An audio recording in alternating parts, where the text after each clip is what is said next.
नमस्कार, मी रुशाली यादव सारंग. महाराष्ट्राचे महानिर्णय या विशेष कार्यक्रमात तुमच्या सर्वांचं मनपूर्वक स्वागत. सुरुवातीला पाहूयात एक महत्त्वाची बातमी. राज्यातील शेतकऱ्यांना 30 जून 2026 पूर्वी कर्जमाफीचा निर्णय घेणार अशी घोषणा मुख्यमंत्री देवेंद्र फडणवीस यांनी केली आहे. सह्याद्री अतिथीगृहामध्ये शेतकरी कर्जमाफी संदर्भात आंदोलक प्रतिनिधी शिष्टमंडळासोबत मुख्यमंत्र्यांच्या अध्यक्षतेखाली बैठक झाली.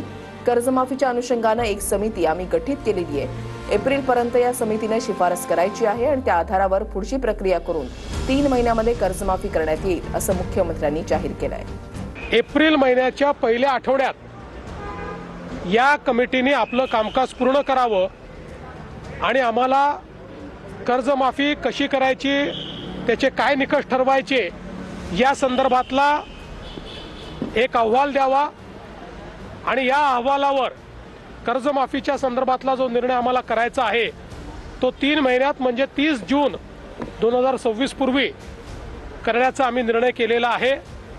त्यामुळे आता सगळे टप्पे आम्ही या ठिकाणी ठरवलेले आहेत.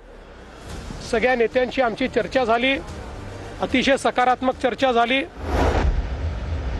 समुद्र ही केवळ सीमा नसून ती विकासाची संधी आहे असं मानून छत्रपती शिवाजी महाराजांनी सागरी क्षेत्रावर भारतीय सामर्थ्याचा झेंडा रोवला होता आणि या सामर्थ्याला पुढे नेऊन भारत आज जगासाठी सागरी उद्योग आणि व्यापार क्षेत्रामधील दीपस्तंभाची भूमिका निभावण्यासाठी सज्ज आहे असं प्रतिपादन पंतप्रधान मोदींनी केलंय.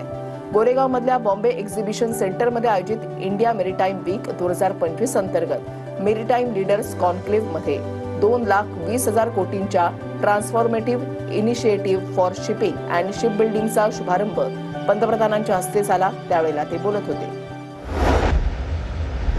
मुंबई वातावरण सप्ताह, मुंबई क्लायमेट वीक ही जागतिक स्तरावरील परिषद पुढच्या वर्षी फेब्रुवारीमध्ये मुंबईमध्ये होणार आहे. मुख्यमंत्री देवेंद्र फडणवीस यांनी या संदर्भातली घोषणा केली आहे आणि या परिषदेमुळे वातावरणीय बदल आणि पर्यावरण संवर्धनाच्या क्षेत्रामध्ये भारताचं नेतृत्व अधोरेखित आहे.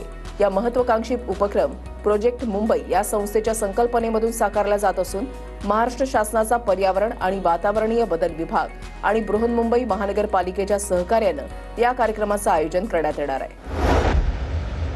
केंद्र शासनाच्या राष्ट्रीय सहकारी विकास महामंडळ आणि राज्य शासनाच्या मत्स्य व्यवसाय विभागाच्या सहयोगानं प्रधानमंत्री मत्स्य संपदा योजनेअंतर्गत खोल समुद्रातील मासेमारी करणाऱ्या नौकांचं सहकारी संस्थांना वितरण आणि उद्घाटन केंद्रीय गृहमंत्री अमित शहांच्या हस्ते माझगाव डॉक शिपबिल्डर्स लिमिटेडमध्ये पार पडलं. सध्या राज्यामध्ये सहकारी संस्थांना 14 नौका देण्यात येत असून पुढील 5 वर्षांमध्ये किमान 200 नौका समुद्रामध्ये उतरवण्याचं लक्ष्य पंतप्रधान नरेंद्र मोदी यांनी जाहीर केलंय. या नौका 25 दिवस खोल समुद्रामध्ये राहून 20 टनांपर्यंत मासे पकडू शकतील. बृहन्मुंबई विद्युत पुरवठा आणि परिवहन उपक्रमाच्या कुलाबा आगारामध्ये मुख्यमंत्री देवेंद्र फडणवीस यांच्या हस्ते 150 नवीन इलेक्ट्रिक बसेसचं लोकार्पण करण्यात आलं. बसच्या ताफ्यामध्ये भविष्यात 100% पर्यावरण स्नेही बसेस असणार आहेत आणि त्यापैकी 150 बस देण्यात आल्यात. मुंबईकरांच्या सुखकर प्रवासाची सोय करतानाच या नवीन पर्यावरण स्नेही इलेक्ट्रिक बसेसमुळे पर्यावरणाचं देखील रक्षण होणार आहे. या बसेसमुळे सार्वजनिक वाहतूक व्यवस्था मजबूत होत आहे असं प्रतिपादन यावेळेला मुख्यमंत्री देवेंद्र फडणवीस यांनी केलं.